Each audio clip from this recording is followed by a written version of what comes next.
is not challenging my multi-national linguistic skills at all. Eric Barnett, how easy is that? Nearly everywhere we turn in medicine at the moment, the use of and the appropriate use of AI and large language models is being discussed on how they can help. It's something I'm particularly attuned to in my career. So Eric's going to talk to us about AI-powered models predicting health risks and ADHD. And I think this is taking us forward in the use of science of the future and technology of the future. All right, thank you. And you mentioned AI, and AI is kind of like a broad and sometimes nebulous and scary term. So a lot of this is focused on background. And if I get anything out of this presentation, it will be like some understanding of the basics of machine learning. And towards that point, I'm not going to start by talking about ADHD. I'm going to start by talking about a platypus.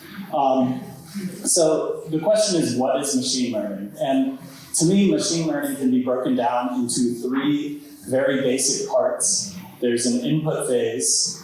This is just the features you bring into your model. It can be anything. Later on, it will be genetic variants, so I'm really glad that Isabel covered that earlier. But here, in the platypus model, I just have animal features. And I use the platypus here because it has like a weird and kind of strange and unique combination of features that kind of bring in a lot of different things from the animal kingdom. In the second phase of your machine learning model, you have a transformation. So it takes the initial input and recombines them to produce some different feature. So here, let's pretend like this is an untrained model. It's brand new. We just launched it. And it has these kind of random connections between the input phase and the transformation phase. So it's recombining these in kind of like untrained random ways, and it's not meaningful right now, but it might be later. And then in the third phase, we have prediction. So that's what we want the end result of the model to be, what we want the output to be, and in this model is this a platypus? So we have our basic model, and now we need to train it. So we have a bunch of examples that we know what they are, but the model doesn't know yet. So we feed these examples into the model. So here we have a platypus, we have a dog, we have a duck, and we have a snake. And based on these random connections that went through the model, it starts activating all of these nodes in the transformation layer. And then based on the activation of there, this model always thinks that something is a platypus. It's calling a platypus, that's good, but it's also calling all the other animals a platypus. Obviously, this isn't what we want our model to do, but very usefully, we know that this is the wrong answer, so we can tell the model that it got it wrong. So really what machine learning is learning through failure, and the model can adjust to maximize this prediction accuracy. But how it does this is this process called backpropagation, and it's a scary word, but it is very simple conceptually, where it takes this output, where currently we're calling a dog a platypus. We don't want to do that. So we change the weights that represent these lines here, such that we no longer are calling a dog a platypus. So it starts from the end result, this prediction, and it looks at the previous layer, and it says, what can I do in this layer so that I'm not calling a dog a platypus? And it makes those changes, and then it looks a layer ahead of that, and it's like, okay, now the error is a bit less, but what can I do to get even farther away from calling a dog a platypus? I really don't want to do this.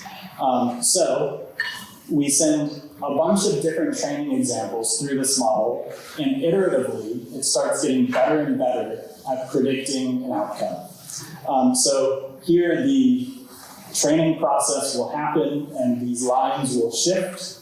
And now we have kind of more understandable transformations that happen. They're no longer random. So here we have this combination of egg laying and venom, and we're calling those kind of like reptilian traits. And we have fur and tails, I'm calling that mammal traits. And then we have the little duck bill and egg laying and a tail, I'm calling those avian or bird-like traits. So here, in order for the model to call this a platypus, all of these little subgroups need to be activated. And now when we send these examples through, most of these are only activating one of those secondary layers, whereas the platypus activates all of them. So we send all of them back through, and now our trained model only thinks a platypus is a platypus. And that's what we want to. And then the question is, what does this have to do with ADHD and cardiometabolic disease? So predicting cardiometabolic disease and other poor health outcomes related to ADHD, it's a much more complex problem than identifying a platypus based on animal features. And Isabel kind of covered this a little bit, but each person has their own unique set of risk factors. They have their own genes, their own genetic variants, they have their own environment. And so all of those combine together to produce the total combined risk for each person. And the way those factors recombine in each person can be different. So that's kind of hard to tease out the patterns there that determine the total risk and to get good prediction for which person is going to see which poor outcome.